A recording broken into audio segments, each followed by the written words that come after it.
crypto has come a long way to become number one in Indonesia. And now we present Tokoverse, an ecosystem powered by TKO that serves the community in many ways.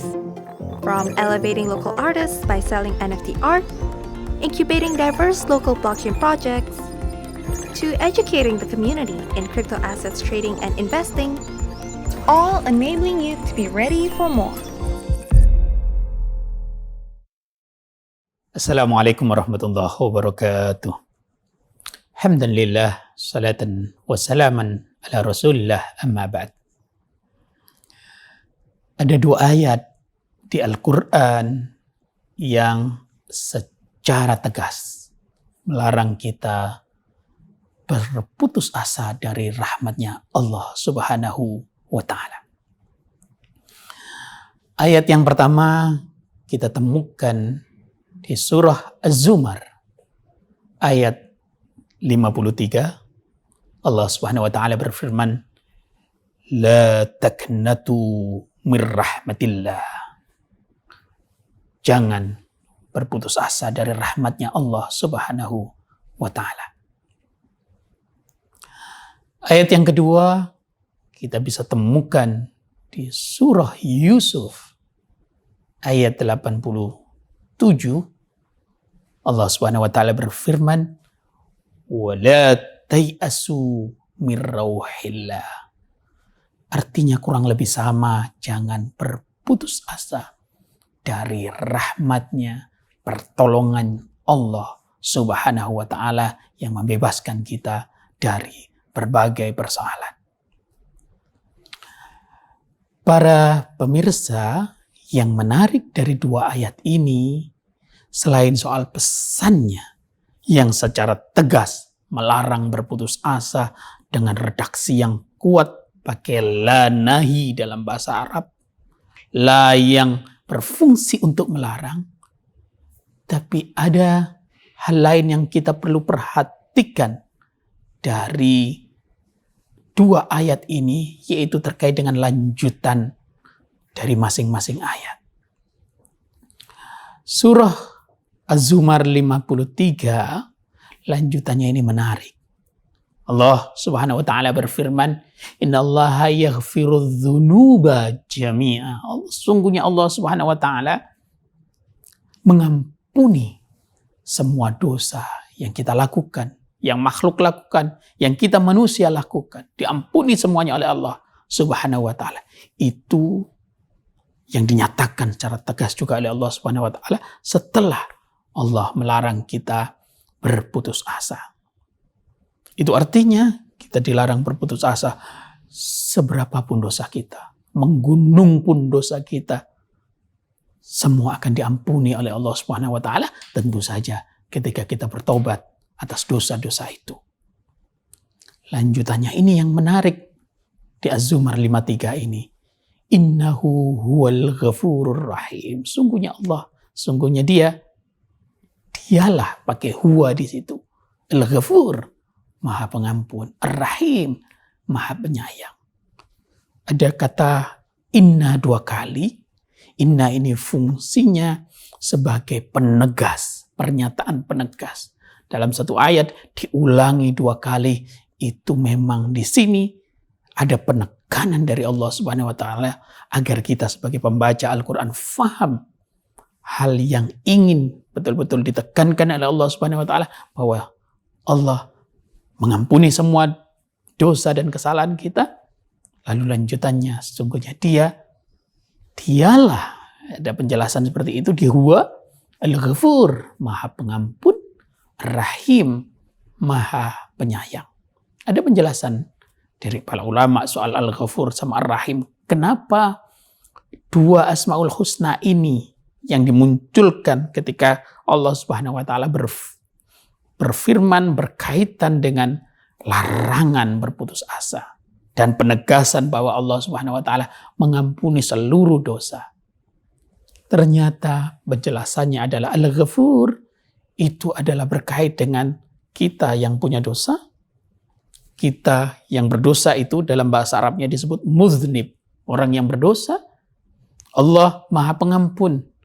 Orang yang mengampun itu namanya ghafir atau Allah yang mengampuni, itu namanya Ghafir dalam bahasa Arab. Tetapi yang di sini redaksi yang dipakai adalah Ghafur, ya, Maha mengampuni. Itu artinya Maha pengampunan Allah Subhanahu wa taala itu luas sekali. Maka kita faham nanti ada penjelasan-penjelasan rahmati sabakat ghadabi. Rahmatku, kata Allah Subhanahu wa taala, mendahului murkaku. Maka di sini yang ditekankan Ghafur baru Rahim. Ghafur itu terkait dengan dosa kita. Ya, Allah mengampuni semua dosa. Ghafur, seberapapun dosa kita, senakal apapun kita, mohon maaf, sebrengsek apapun, sebangsat apapun kita di masa lalu, kalau kita bertobat kepada Allah Subhanahu wa taala, Allah akan mengampuni. Disitulah Ghafir. Semakin menggunung dosa kita, tetapi kita hadir, datang, bersimpuh di hadapan Allah Subhanahu wa taala, kita lari, ya, menuju Allah Subhanahu wa taala. Fafirru ilallah. Ya, di situ Allah akan mengampuni, merontokkan dosa-dosa kita. Lanjutannya, kenapa menggunakan Rahim? Rahim di situ berkait dengan kesalahan. Maka penjelasannya, kalau Ghafur terkait dengan adzam dan mudhnib orangnya, sementara Rahim itu terkait dengan khata atau orangnya, mukhti, orang yang salah, ya, yang dimaafkan, ya, yang diterima, ya, permohonan maafnya, ya, itu orang yang memberi permaafan, itu Rahim, ya, Rahim, ya. Yang Maha menyayangi itu Rahim. Orang mau memaafkan, mau menerima, ya, permintaan maaf orang lain, itu adalah orang yang penyayang. Tapi Allah tidak hanya penyayang, tapi Maha penyayang. Arhamur Rahimin dalam penjelasan yang lain. Allah Subhanahu wa taala Maha penyayang di atas para penyayang.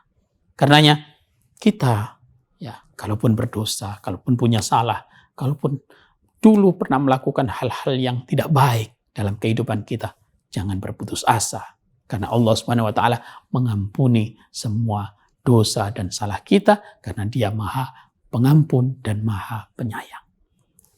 Ini penjelasan terkait dengan surah Az-Zumar ayat 53. Bagaimana dengan surah Yusuf ayat 87 lanjutannya? Allah Subhanahu wa taala berfirman, "Innahu la yai'asu mir rauhillahi illa al-qaumul kafirun." Sungguhnya yang berputus asa dari rahmatnya Allah Subhanahu wa taala itu hanyalah orang-orang kafir. Redaksi yang dipakai menarik sekali. Allah Subhanahu wa taala menggunakan kata kafir. Ini kafir dalam pemaknaan bukan orang yang non-muslim, tetapi orang yang tidak bersyukur kepada Allah Subhanahu wa taala. Orang yang tidak berterima kasih atas semua pemberian yang diberikan oleh Allah Subhanahu wa taala. Orang yang tidak memahami bahwa Allah itu Maha Pengampun, Allah itu Maha Penyayang. Lalu dia kemudian berputus asa, ya, atas rahmatnya Allah Subhanahu wa taala.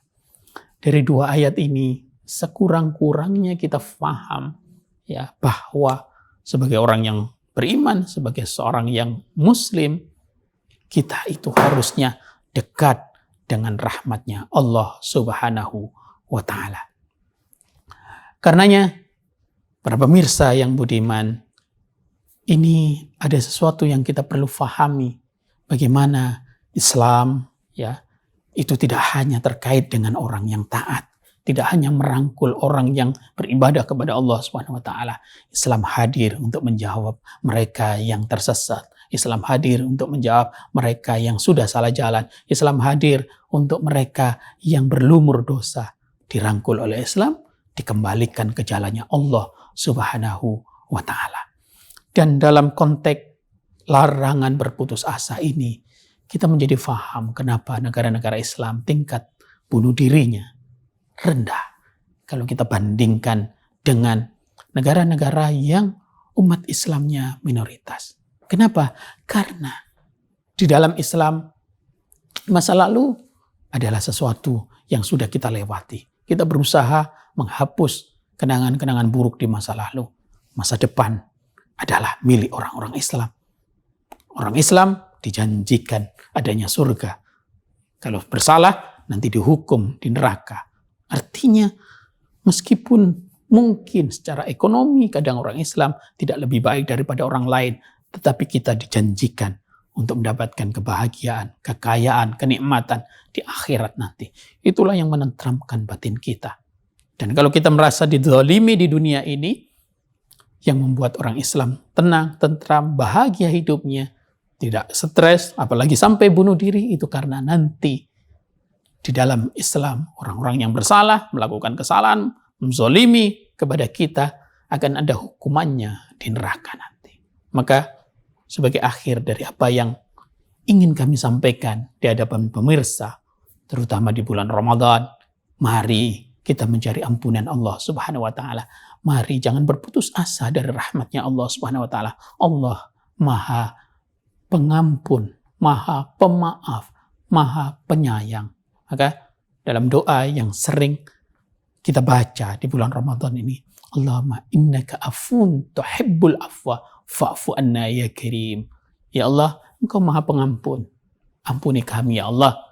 Ya, innaka afun karim, karena Engkau Maha Pengampun juga Maha Penyayang.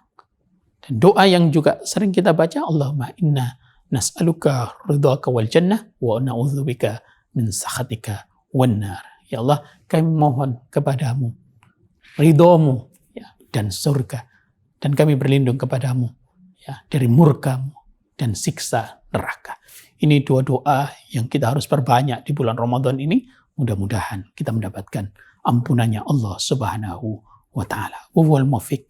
Wassalamualaikum warahmatullahi wabarakatuh.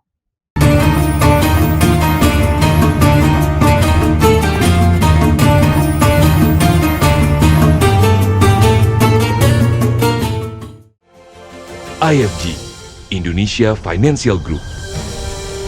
Kami hadir untuk menjadi kekuatan baru yang ada untuk melakukan perubahan di Indonesia, dari bangsa untuk bangsa. Kami bekerja dengan skala yang besar, dengan tata kelola perusahaan dan manajemen risiko yang cermat dan seksama. Dengan kekuatan besar yang terkonsolidasi, menyatukan segala pikiran dan usaha berbagai anak perusahaan yang dari dulu selalu ada untuk Anda. Menjamin keamanan dan kesejahteraan siapapun yang ingin maju, baik di jalan, usaha, dan kehidupan. Menjaga keseimbangan finansial lewat produk keuangan dan pasar modal. Dan tentunya memberikan perlindungan kepada segenap lapisan masyarakat Indonesia. Ini adalah saatnya kami membawa setiap orang,